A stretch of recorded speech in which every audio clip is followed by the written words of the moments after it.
Hello friends, micro services ಕಲ್ತ್ಕೋಬೇಕಂದ್ರೆ ಅದರಲ್ಲಿ ಏನೇನು concepts ಗೊತ್ತಿರಬೇಕು, ಅದರ ಏನೇನು ಟೆಕ್ನಾಲಜೀಸ್ ಇದಾವೆ ಅನ್ನೋದು ನೋಡೋಣ. ಮೈಕ್ರೋ ಸರ್ವಿಸಸ್ ನೀವು ಡೆವಲಪ್ ಮಾಡೋದು ಇನ್ ಸಮ್ ಪ್ರೋಗ್ರಾಮಿಂಗ್ ಲ್ಯಾಂಗ್ವೇಜ್.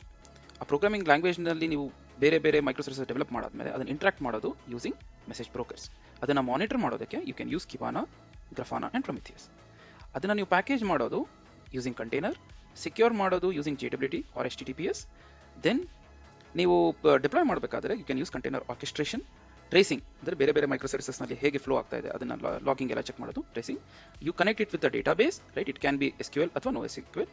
ನೀವು ಕ್ಯಾಶಿಂಗ್ ಯೂಸ್ ಮಾಡ್ಬೋದು. Then you have to manage the load and then you have to have an application gateway, right?